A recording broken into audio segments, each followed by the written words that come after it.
Um, I also want to talk, somebody mentioned climate change policy and the impact on women. It must have been the short person.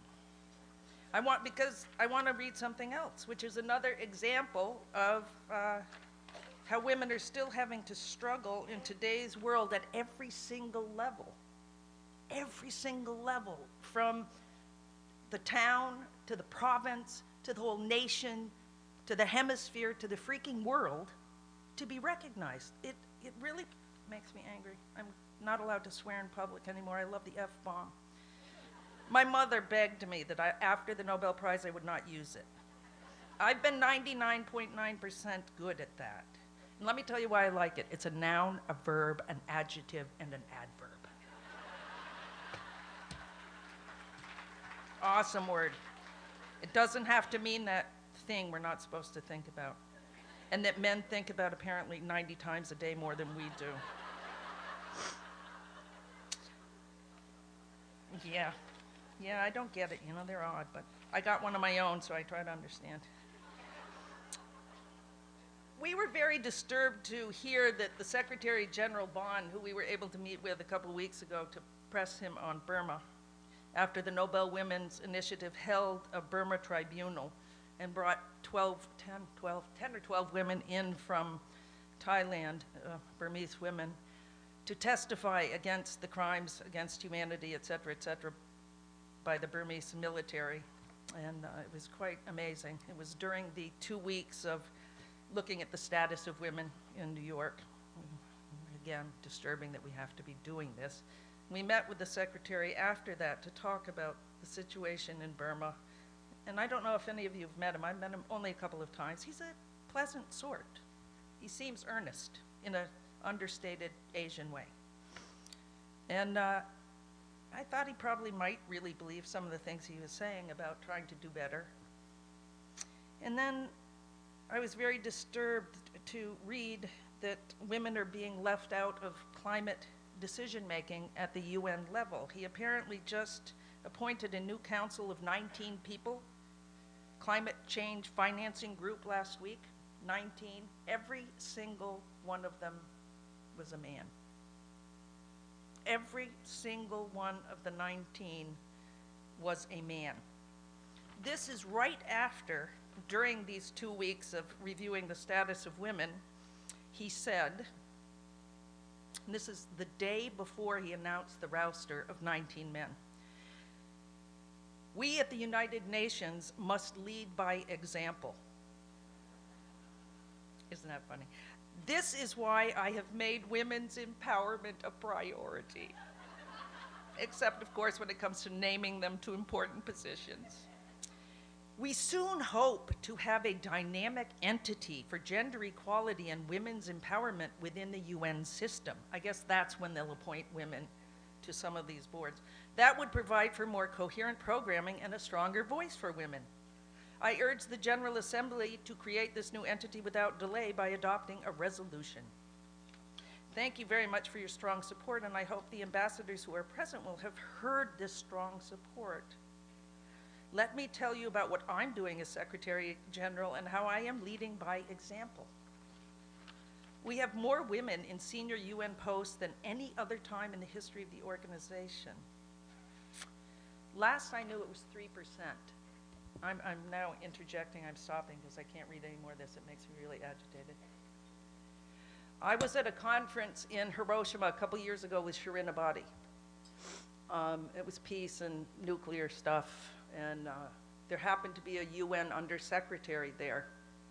And we were just talking about the gender problem in the UN because I think it was like 10 years ago, maybe even 15, the UN had made a pledge that by the turn of the decade or something, they would have 10% of the management positions be women. 10%. So I asked the Undersecretary General how they were doing, and I kind of understood they weren't doing really great, but how are you doing? 3%. He admitted to 3%, and I was stupid enough to ask him why. And this is in front of a group of women, including 2 Nobel Peace Prize winners. Now, we may not be great at everything, but we're relatively accomplished. And the man had the, to say to us, we have not been able to appoint more women because we have not been able to find qualified women. You can imagine my dismay, and I stood up and I said, I nominate Shirin for anything. But it's not a joke. That is what that man said. We can't find any qualified women. And then we have the Secretary General talking about his great leading by example the day before he names 19 men to run the Climate Change Financing Committee. What does it take in 2010 to change this world? It takes the work of organizations like LEAF. It takes the work of the volunteers who work their butt off for nothing but a cup of coffee and a nice pastry. And all of you who are here supporting the work of LEAF. It's about community. It's about civil society. I believe in civil society. We are the ones who will change the world. Sitting back and waiting for governments to make it better is not going to be the way it works. We have to press them. We have to push them, kicking and screaming, all of the steps of the way for real equality. And when I first started being an activist trying to stop U.S. intervention in Central America back in the 80s, I thought fundraising was an easy, giving money was an easy way out. I thought it was a lazy person's way of being an activist. What a moron I was. That's probably a bad word too, but I'm sorry. I was ignorant.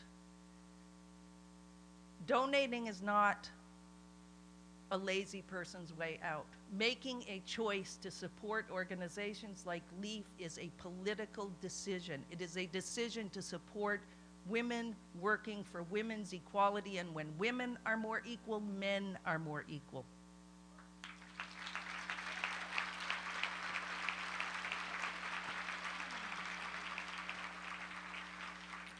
So I challenge you to meet the $1,000 my husband and I are giving and help LEAF continue to do its outstanding work. And I really am pleased to have been able to be here. And I will tell you one thing about Shirin before I shut up and step down. Her situation is extremely difficult. Shirin Ebadi, of course, from Iran. She happened to be out of the country speaking in Spain when the election happened last June and the violence broke out. And the people inside the country that she works with asked her to stay outside the country at that time because she was more useful outside, and it was a decision of her political collective or whatever, that she would stay outside and go to the UN, go to the EU, and keep pushing for, pressure from outside to deal with the illegitimate or fraudulent elections in Iran. Since that time, she has not been able to return home. Since that time, her husband's passport was taken away. Her family's resources were frozen. They took her Nobel Peace Prize. They did give that back because it's not worth too much. I mean, it's a round medal. Mine was in my closet under my socks for years. I'm not joking. I couldn't find it for quite a few months, along with the 15 degrees, although I do understand what they're good for. But they are in a plastic bag in my basement. I don't hang them on the wall to think that I'm a great person because I have 15 degrees. It's what you do. It's not the recognition you have. It doesn't matter. Shirin cannot go home. Her sister was taken to prison for 2 months and held hostage to try to get Shirin to shut up. They actually went to her house and said to her husband, if your wife shuts her big fat mouth, you free up your money, we'll not harass you anymore. I was with Shirin in New York at the Burma Tribunal when she said, I will never shut up until Ahmadinejad and his government are brought down. Peacefully. She is nonviolent.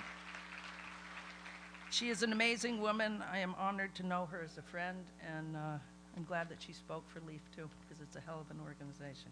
Thank you very much for having me.